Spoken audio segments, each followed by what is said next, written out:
নমস্কার। আসে না তো ফিরে ইউটিউব চ্যানেলের পক্ষ থেকে সকল গল্পপ্রেমী শ্রোতাদের জানাই অভিনন্দন।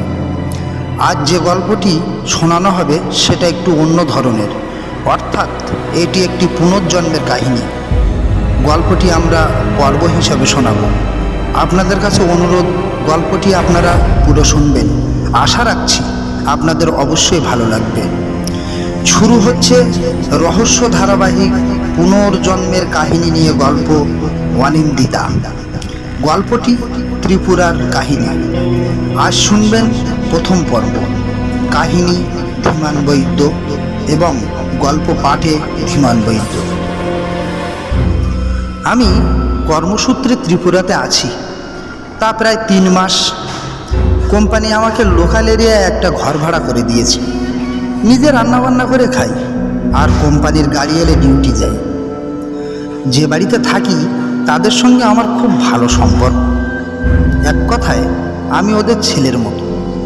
কোনো দিন রান্না বান্না করতে হয় না, ওদের ওখানে আমার খাওয়ার নিমন্ত্রণ থাকে। আবার একটু সুবিধাও হয়, একা মানুষ তো।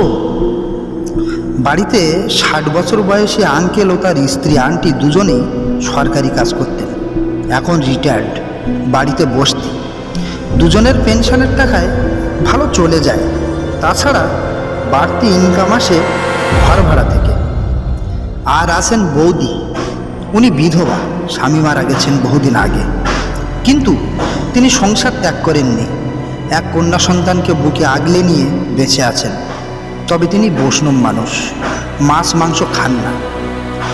আর যাকে নিয়ে আমার এই গল্প, তিনি হলেন ওয়ানি, সকলের ওয়ানি মানে অনিন্দিতা।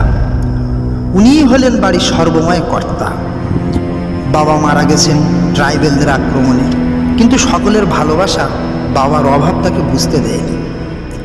ওয়ানি সকলকে শাসনের মধ্যে রাখে, তার হুকুমে চলতে হয় সবাইকে। দেখতে দেখতে আমিও ওই পরিবারের সদস্য হয়ে উঠলাম। ওয়ানি আমাকে দাদা বলে ডাকতো। আমার তো বোন নেই, আমিও বোনের মতো ভালোবাসতাম ওকে। ওর প্রিয় ছিল সিঙ্গাড়া আর মুড়ি। রোজ গেটে দাঁড়িয়ে থাকবে আমার আসার অপেক্ষায়। আসার সঙ্গে সঙ্গে বলবে, দাদা আমারটা। আমি বলতাম এই নেই। ও খুব খুশি হয়ে ছুটে চলে যেত ঘরের ভিতর। আর কাজের চাপে যদি না আনতে পারতাম, তখন যে আমাকে কি বকুনি দিত। ও, আমি তো তোমার নিজের বোন নই, তাই মনে নেই। নিজের বোন হলে অবশ্যই আনতে।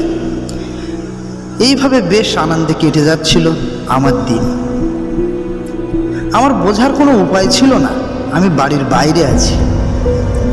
আমার মাসে 4টে ছুটি, 4টে রবিবার।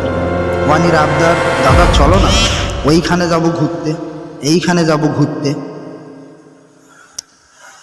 আমি মুখে না না বললেও মনে মনে খুব আনন্দ পেতাম, কারণ বোনের ভালোবাসা তো পাইনি কখনো। সেই দিনটি আমার সারা জীবন মনে থাকবে। 2007 সালের 4 মে আমরা ওই গ্রামের ছোট্ট একটি পাহাড়ে ঘুরতে গেছি। উনি আমাকে বলল, চলো না দাদা, ওখানে সবাই ঘুরতে যায়, ওইখানে ফুচকা পাওয়া যায়, আমি ফুচকা খাবো। বারবার পিড়াপিড়ি করার কারণে বাধ্য হয়ে আমার রাজি হতে হলো। বাইকটা নিয়ে বের হলাম। আমি প্যান্ট শার্ট পরলাম, ওয়ানি সাদা শাড়ি পরলো, খোপায় দিল পাহাড়ি লাল ফুল। দেখতে অপূর্ব লাগছে ওকে। মিনিট 10 চলার পর আর বাইক চলে না, পায়ে হেঁটে যেতে হয়। আমরা বাইক গ্যারেজ করে দিলাম এবং পায়ে হাঁটা লাগলাম। শেষে পৌঁছে গেলাম। ও বলল, দাদা খুব কষ্ট হচ্ছে, একটু জল খাবো। আমি বললাম, চল দোকানে, আমিও জল খাবো। আর তখনই ঘটে গেল বিপদ। জল কিনে আমি ওর হাতে দিলাম, বললাম, চল ওই টিলার উপরে বসে খাই। ও বলল, না, আমার খুব তেষ্টা পেয়েছে, আমি এখানেই খাবো। সবে মাত্র 1 ঘট জল খেয়েছে আর মাথা ঘুরে পড়ে গেল। আমি সঙ্গে সঙ্গে ধরে ফেললাম, আমার কোলের উপরে শুয়ে দিলাম ওকে। চেঁচিয়ে লোক ডাকলাম, সবাই এলো। চোখে মুখে জল দিয়ে কিছুক্ষণ পর জ্ঞান ফিরল। চোখ মেলে তাকালো, তাকিয়ে দেখলো আমার কোলে শুয়ে। দেখেই তড়িঘড়ি উঠে বসলো। আমি বললাম, ওয়ানি এখন তুই ঠিক আছিস বোন? ও বলল, কে ওয়ানি? কেন তুই? ও বলল, আমি কেন ওয়ানি হতে যাব, আমি মুন্নি। আমি বললাম, তুই আমার সঙ্গে ফাজলামি করছিস? তুই বাড়ি চল, দেখাচ্ছি মজা। ও বলল, তুমি আমার সঙ্গে ফাজলামি করছো? তুমি আমাকে এখানে কেন নিয়ে এসেছো বলো? আমি তো শুনে অবাক। ওখানকার লোক আমার দিকে মোটা মোটা করে তাকাচ্ছে, যেন এক্ষুনি আমাকে মেরে ফেলবে। আমি ভাব দেখে বুঝতে পারলাম। আমি বললাম, বোন আমার, তুই ওরকম করছিস কেন? ও বলল, আমি তোমাকে চিনি না। একজনকে জিজ্ঞাসা করলো, দাদা পাহাড়পুর কত দূর? সে উত্তর দিল, ওই 20 কিলোমিটার হবে। ও বলল, ওখানে পাহাড়পুরে আমার বাড়ি।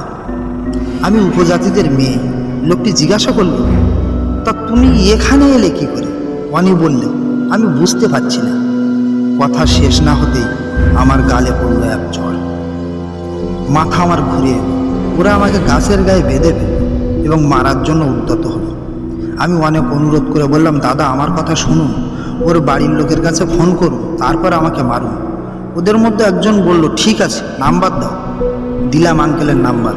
ওরা বলল সমস্ত ঘটনা। আঙ্কেল বলল, তোমরা 5 মিনিট দাঁড়াও, আমি আসছি। অনেক ধন্যবাদ গল্পটি মন দিয়ে শোনার জন্য। আজ ছিল আমাদের প্রথম পর্বের গল্প।